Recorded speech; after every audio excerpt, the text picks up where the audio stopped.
என்னை பொறுத்த வரைக்கும் நம்மளை வழி நடத்துறது என்னோட அம்மையப்பன் சிவன் அப்படிங்கிற ஒரு இது. முருகன் வந்து எனக்கு குலதெய்வம். அதாவது குலதெய்வம் முருகன், இஷ்ட தெய்வம் நம்ம சிவன். 21ஆம் நூற்றாண்டு நம்ம இந்த அளவுக்கு வந்துட்டோம். இன்னும் நாங்க ஊருக்கு போனா ஆத்துல போய் துவைக்கிறதுக்கு போவோம். என் பிள்ளைங்க பாக்கலைனாலும் பரவாயில்ல, அவங்கள வளர்த்து ஆளாக்கி விட்டுட்டு நான் எங்கேயாவது ஒரு முதியோர் இல்லத்தையோ எங்கேயோ போய் இருந்துக்கிறேன்.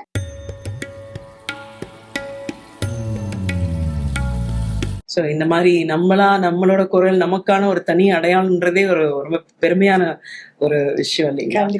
நீங்க உங்களுக்கு சினிமான்ற ஒரு விஷயம், இந்த கலைத்துறை உங்களுக்கு அள்ளி வழங்கியிருக்கா? நீங்க எங்க இருந்தாலுமே அது உங்களை தேடி வர மாதிரி நிறைய விஷயங்கள் நடக்குது. இன்னமும் அது தொடர்ந்து நடந்துட்டே தான் இருக்கும். இதை தாண்டி நம்ம அடுத்தது கம்பம் மீனாட்ட பேசணும்னா கம்பத்தை பத்தி பேசணும், தேனியை பத்தி பேசணும். இங்க ஷூட்டிங் இல்லாத நேரத்துல நீங்களே நிறைய தடவை சொல்லியிருக்கீங்க, நான் ஊருக்கு போயிருவேன், ஊர்ல இருக்கேன், ஊர்ல பூஜை அப்படின்னு நிறைய விஷயங்களுக்குள்ள இது பண்ணீங்க. ஊர்ல உங்களோட அதர் ஆக்டிவிட்டிஸ் என்னென்ன? நம்ம இப்போ இங்க வந்து ஷூட் இல்ல, ஒரு 2-3 நாள் ஃப்ரீயா இருக்கும் அப்படின்னா கிளம்பி ஊருக்கு போயிடும். அங்க ஊருக்கு போயிட்டு அதர் ஆக்டிவிட்டிஸ் என்னன்னா என்ன, கோயிலு, ஏன்னா நம்ம ஊர் பக்கத்துல சுருளி ஃபால்ஸ் இருக்கு. குளிக்கிறதுக்கு கம்பத்துல இருந்து கோயில் சுருளி ஃபால்ஸ் போயிடும். குளிக்கிறதுக்கே அவ்வளவு பக்கம். ஆமா, பைக் எடுத்து போட்டு 10 நிமிஷம் அங்க போயிட்டு நல்லா குளிச்சுட்டு ஜாலியா ஃபால்ஸ் போவோம். அதையும் தாண்டி இப்போ 21ஆம் நூற்றாண்டு நம்ம இந்த அளவுக்கு வந்துட்டோம். இன்னும் நாங்க ஊருக்கு போனா ஆத்துல போய் துவைக்கிறதுக்கு போவோம். அதுல துவைக்கிறதுக்கு அக்காங்க எல்லாத்தையும் எடுத்து கட்டிக்கிட்டு அப்படியே அங்க போய் துவைச்சிட்டு ஆத்துல குளிச்சுட்டு அங்க எல்லாம் ரீல்ஸ் எல்லாம் போட்டுக்கிட்டு செமையா ஜாலியா இருக்கும். அங்க ஆத்துல தண்ணி நல்லா நிறைய போகும். அதெல்லாம் என்ஜாய் பண்ண வேண்டிய விஷயங்கள். நிச்சயமா அந்த மாதிரி இருக்கும். அந்த மாதிரி போகும். உங்க ஊரே ரொம்ப ஒரு பசுமையா ஒரு அழகான ஒரு இடம் இல்லைங்களா? அப்படியே அங்க நம்ம இருக்கிறதுக்கே நம்மளுக்கு ஒரு கொடுப்பு வேணும், அந்த மாதிரி இருக்கும். இருந்தாலும் பொழப்பு நம்மளுக்கு சென்னையில தான் இருக்கு. அதனால சென்னையில தான் இருந்துக்குவோம். இல்லாத அது இல்லாம முன்னாடி வந்து பசங்க எல்லாம் ஊர்ல வேற இருந்தாங்க. அதனால 2 நாள் 3 நாள் இடையில வந்தாலே நேரம் நான் ஊருக்கு கிளம்பிடுவேன். இப்ப எல்லாமே சென்னையில தான் செட்டில்ட் ஆயிட்டோம். இருந்தாலும் போகணும்னா நான் மட்டும் போயிட்டு வருவேன். உங்க ஃபேமிலி பத்தி சொல்லுங்க. உங்க பசங்களை தெரியும், நான் பார்த்திருக்கேன். நீங்க எந்த இடத்துல எப்ப இருந்தாலுமே நீங்க உங்க பிள்ளைங்களை பத்தி பேசாம இருந்ததே கிடையாது. நான் நிறைய தடவை கூடவே இருந்து கேட்டிருக்கேன். அவங்க மருமகளை பத்தி சொல்லுவீங்க, வேற குழந்தைங்க பத்தி சொல்லுவீங்க, மொட்டை அடிக்கிறதுக்கு அதுக்கு ஊருக்கு போறதுன்னு எவ்வளவுதான் பிஸியா இருந்தாலும் அதுக்கான டயத்தை வந்து நீங்க ஒதுக்கி கொடுங்க. உங்க ஃபேமிலியான பாண்டை பத்தி சொல்லுங்க. எங்க ஃபேமிலி எங்களுக்கு ஒரு சின்ன குடும்பம் தான்.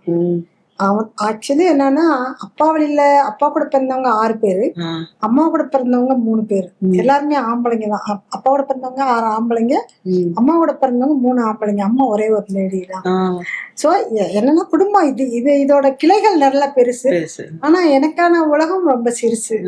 நானு, என் 2 பையன், 2 மருமக, என் பசங்களுக்கு பேரன், ஒரு பையன் ஒரு பொண்ணு இருக்கு, இன்னொரு பேரன் இருக்கிறாரு. அந்த மாதிரி குட்டி ஒரு உலகம் தான் இது.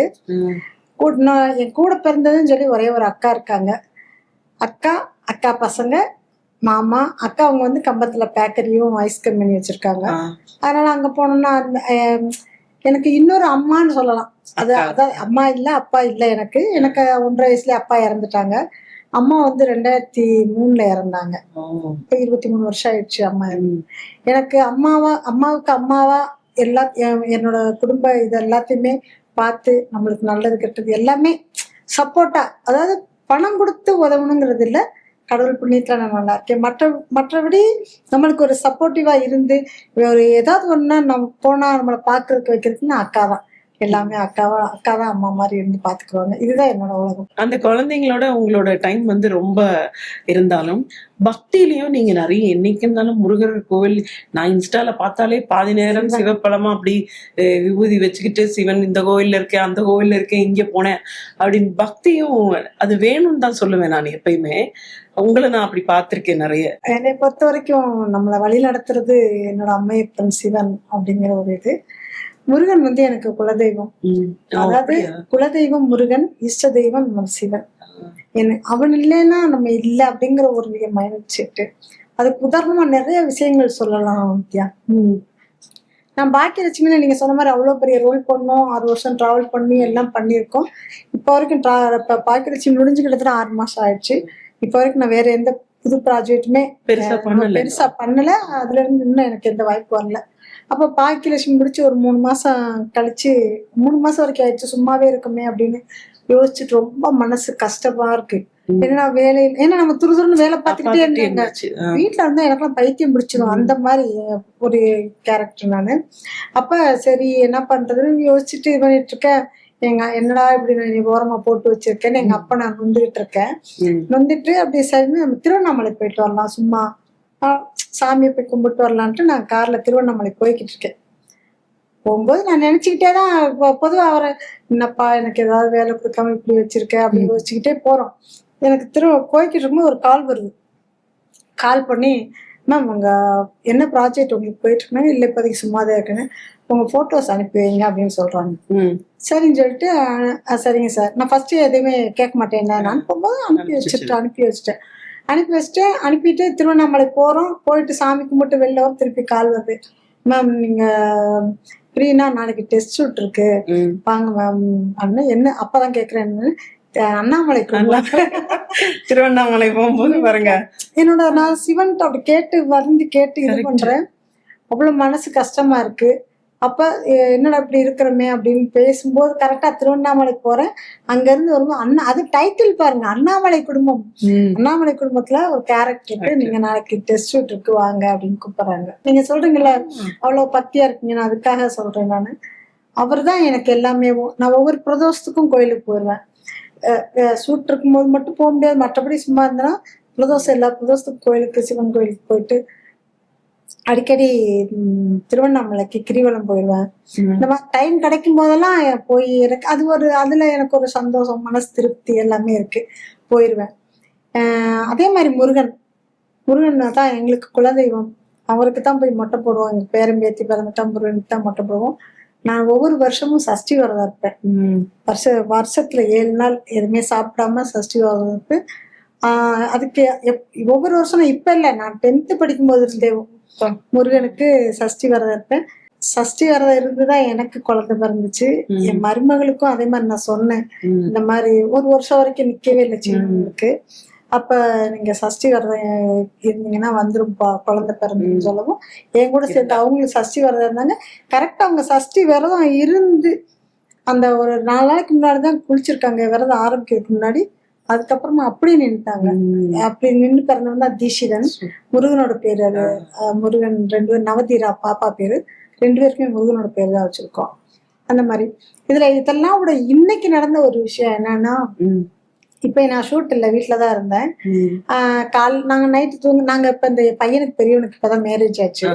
மேரேஜ் ஆனா அந்த நேத்து விருந்து, சண்டே அங்க எங்க சம்மந்தி வீட்டுல வந்து விருந்து எல்லாம் முடிச்சுட்டு வந்து நைட்டு தூங்குறதுக்கு 1 மணி 2 மணி ஆயிடுச்சு. அதனால மார்னிங் எந்திரிக்கிறதுக்கு லேட் ஆயிடுச்சு. பாப்பா 2 பேருமே சின்ன குழந்தைங்க. அவனுக்கு 2.5 வயசு 3 வயசு ஆகும்போது, சின்ன பாப்பாவுக்கு 11 மாசம். அவங்கள தூங்க வச்சுட்டு அவங்க தூங்குறதுக்கு லேட்டு. அதனால காலையில வந்து லேட்டா தான் எழுந்துக்கிறாங்க. ஒரு 11:30 மணி இருக்கும், 11 மணி இருக்கும் எழுந்து. என் பையனும் இன்னைக்கு வீட்டுலதான் இருந்தான், எந்திரிச்சிட்டாங்க. நான் 8 மணி 8:30 முடிச்சுட்டேன். ஆனா சாப்பிடுறதுக்கு என்ன பண்றது என்ன ஏதுன்னு தெரியல. சரி நான் ஒண்ணும் பண்ணல. சரி இவங்க எந்திரிச்சிருவாங்க வந்து ஏதாவது, ஏன்னா அவங்கதான் எப்பயும் பண்ணுவாங்க. அதனால அப்படி வெயிட் பண்ணிட்டே இருந்தோம். இவங்க 11:30 எந்திரிச்சாங்க. எந்திரிச்சு வந்துட்டு தம்பிய ஸ்கூல்ல சேர்க்கறதுக்கு அவசரமாவும் எல்லாம் எல்லாம் இது பண்ணி வச்சுட்டு எதுவுமே சமைக்காம எதுவும் பண்ணாம தம்பி தெரியாம நாங்க ஸ்கூல் வரைக்கும் போயிட்டு வந்துடும். எனக்கு ஒரு மாதிரி ஆயிடுச்சு. ஏன்னா நான் காலையில 8 மணில இருந்து எந்திரிச்சு உட்காந்துட்டு ஏதாவது சாப்பிட்றதுக்கு ஏதாவது செய்வாங்க, சாப்பிடுவோன்ட்டு என்னடா ஒண்ணுமே கேட்காம, என்னடா சாப்பிட எதுவுமே பண்ணல கிளம்பிச்சுன்னு, அம்மா அப்பாயின்மெண்ட் கொடுத்துருக்காங்கம்மா இப்ப போய் பார்த்தாதான் அப்படின்னு சொல்லிட்டாங்க. எனக்கு அப்படியே சரி நம்ம அதை கோவத்தை காமிச்சு சரி போங்க சரி போயிட்டு இல்ல உனக்கு ஏதாவது வாங்கி கொடுத்துட்டு போவாம்மா அப்படி இப்படின்னு கேட்கறேன். இல்ல எனக்கு எது வேணாம் நீங்க போயிட்டு வாங்கன்னு சொல்லிட்டேன். ஆனா சொல்ல பிறகு எனக்கு மனசுக்குள்ள அவ்வளவு வருத்தமா இருக்கு, அவ்வளவு இதா இருக்கு. சரி நம்ம காலைல எந்திரிச்சோமே, இவங்க எந்திரிச்சு ஏதாவது சாப்பிட ஒரு தோசையை கூட ஊத்தி, மாவு இருக்கு எல்லாமே இருக்கு, சின்ன சட்னியை பண்ணி கூட ஒரு தோசையை ஊத்தி கொடுத்துட்டு சாப்பிட்டு இருமா நாங்க போயிட்டு வரோம்னு சொல்லாம எந்திரிச்சுன்னா அவங்க நம்ம இருக்கவங்க கூட கண்டுக்கிறாம போறாங்களே அப்படின்னு ஒரு ஃபீலிங் ஆயிடுச்சு. ஒரு மாதிரி நல்லா பாத்துக்குவாங்க என் பசங்க. இன்னைக்கு நடந்தது ஒரு மாதிரி ஆயிடுச்சு. அப்படியே பசியில எனக்கு ஒரு மாதிரி எமோஷனல் அது அப்படின்ட்டு என்னப்போ துணியெல்லாம் மடிச்சிட்டு இருந்தேன். மடிச்சு எல்லாம் எடுத்து வச்சுட்டு நீங்க இன்னைக்கு இன்டர்வியூ நம்ம கமிட்மெண்ட் கொடுத்துருக்கோமா, சரி ஓகே அப்படின்னு ரெடி ஆயிட்டு அதுக்குள்ள போனவங்க இவங்களும் வந்துட்டாங்க, வந்தோடனே சமைச்சிட்டாங்க, சமையல் பண்ணி இது பண்ணிட்டாங்க. நாங்க கோவமா இருக்கோமா, சாப்பிடுங்க, சாப்பிட்டுக்கிறேன்னு சொல்லிட்டு 1:45 ஆயிடுச்சு. 1:45க்கு நான் ரெடி ஆயிட்டு இருக்கேன். விஜினி என் ஃப்ரெண்ட் ஒருத்தவங்க கால் பண்ணி, நான் கால் பண்றேன் இங்க வர்றதுக்கு, ஆல்பார்ட் இருந்தானே நம்ம ஏரியா தானே, அவங்க கிட்ட கடத்தணும்னு கால் பண்றேன். என்னடா எங்க இருக்கேன்னு கேட்டாங்க.